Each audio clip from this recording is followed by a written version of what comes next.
Hey guys, welcome back to Infidelity Stories. Make sure like and subscribe to the channel for more spicy stories. Now, let's get into story video. My 22 male fiancé, 21 female, caught up with a friend and questioned our engagement. Despite the fact that my fiancé did not physically cheat on me, she became emotionally involved with someone she used to like. At the end of November, I realized she was sending him photographs of her work clothing, pictures of what we were doing, such as carving pumpkins for Halloween, and contacting him constantly during her working day, most of which were about inconsequential topics. Her wish to watch a Netflix show one night was afterwards referenced by him in their conversation the following morning. When he sent the final message, he admitted that he had affections for my fiancé and said that the ball is now in your court. Somewhere along the process, my fiancé remarked something like, "Oh my goodness, that's a lot to take in at once.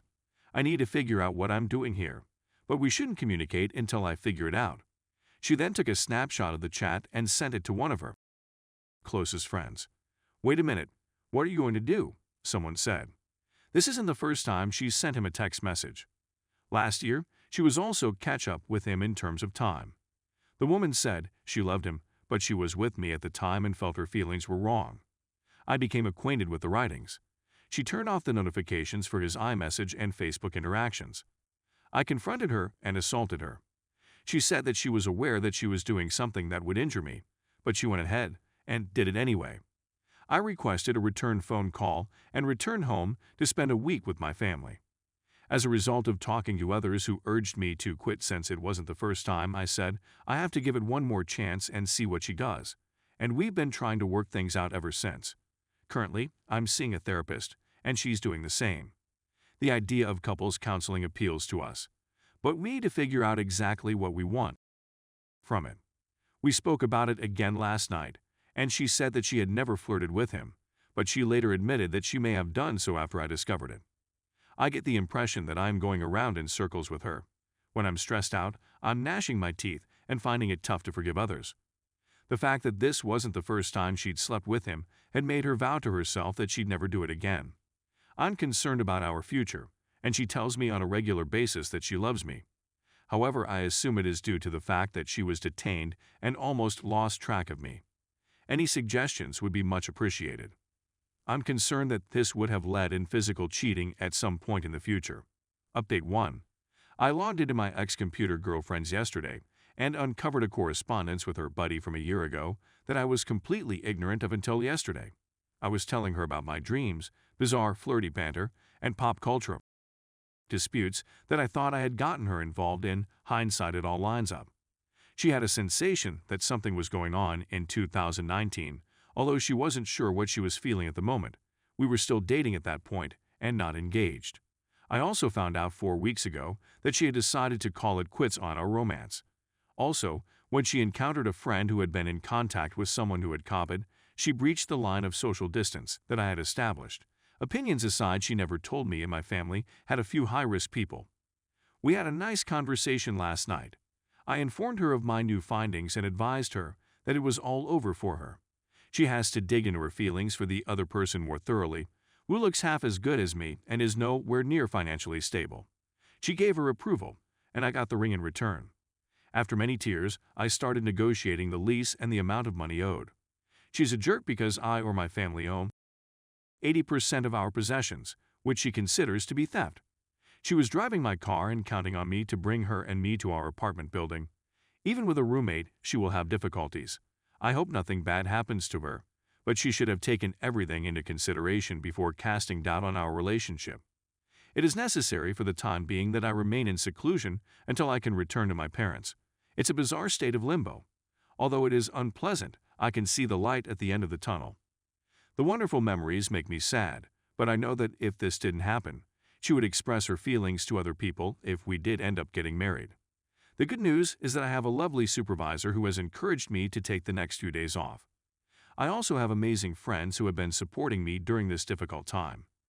The fact that COVID pushed us to postpone our wedding, which would have been 1 week before the big day, is something I'm glad for. Update 2. Our lease on our flat expires at the end of last month. We were able to get out of the lease with little to no financial consequence on our part. Once everything was in place, it was like taking a huge breath of fresh air.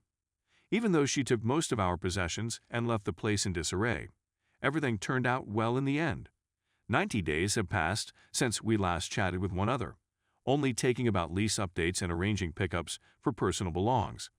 This was the best choice available. It was difficult at times, but it allowed me to devote more time to my own personal growth and development. I'm really looking forward to getting started on this new chapter of my life. During the celebration, my family had some A5 Wagyu steak from Japan. My savings account has already grown substantially, and the wedding and engagement expenditures were just around $3,000 or so.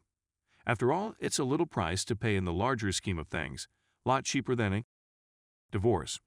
I'm getting back into shape, pursuing old hobbies, spending time with family, and hope to continue meeting new people once the COVID has subsided a little. I'd better get moving since I've been informed of a new work chance. The speed with which things may turn around after you get out of the fog is amazing to see. There are no words to express how important it is to move on if you're young and single. The decision to stop things 2 months ago has been so much better than the decision to try to make things better in the same amount of time. Thank you for taking the time to share your thoughts on this subject. My heart goes out to anybody who is struggling with the effects of adultery. I hope that my personal experience may provide you with the encouragement you need, and please do not hesitate to contact me. Cheers. Also, how long did it take for individuals who had just started dating to make the decision to commit? I realize that it differs from person to person, but I want to know what your plans are in terms of time. In my opinion, 6 months after D-Day is an appropriate amount of time. Despite the fact that I'm pleased with the way things are going, I would want to devote a little more time to myself. Edit. The car situation has been brought to our attention by a concerned party. Just before we parted ways, she was driving my car and I was driving hers. She was injured as a result of an accident. No one was hurt. The insurance company compensated me for the whole of my losses with a large amount. She was not at fault. And as a result, I went out and purchased the vehicle that we had intended to purchase after our wedding. She was enraged when she discovered the truth. Update 3. It's been more than a year since the invasion of Normandy. I cannot express my gratitude to this group enough. Without you, I would not be in the position I am in today. Using this post, I'd want to illustrate that things can become better if you work hard enough for them to do so. Since our lease terminated, I haven't talked to my ex-boyfriend. The choice to go away was the best one I could have taken at the time. It assisted me in getting over my difficulties quickly. I highly suggest you to take this action. Keep your position intact. If you're being trodden on, you need to have a strong backbone. I ultimately succeeded, and it was a fantastic feeling. After a breakup, don't be afraid to take chances. Within 3 months, I was offered a new position that I would not have accepted if I had remained in my former relationship with my boyfriend. In addition to reconnecting with old acquaintances and spending time with family, I started participating in new hobbies such as hiking. Create new personal goals for yourself now that you are no longer a part of a team. As a result, you must now create goals for your own future. It was both a financial and a professional decision for me. I am glad to say that I have met and exceeded these goals, and that I will continue to do so in 2022. Finally, give yourself some time to rest and recoup. I sought the services of a therapist, who proved to be really beneficial. I healed and felt ready to re-enter the dating pool after a period of time. I've since found a wonderful lady whom I would never have appreciated as much as I do now if it hadn't been for my upbringing in a different environment. We're all on this journey together, and in the vast majority of cases, things will get better. This support group is deserving of a lot of appreciation. You're all wonderful people with wonderful personalities. I hope that one day we will all be able to move on from this thread, heal, and find the love we deserve. I have faith, and I have faith because I see our days in the future, says the narrator.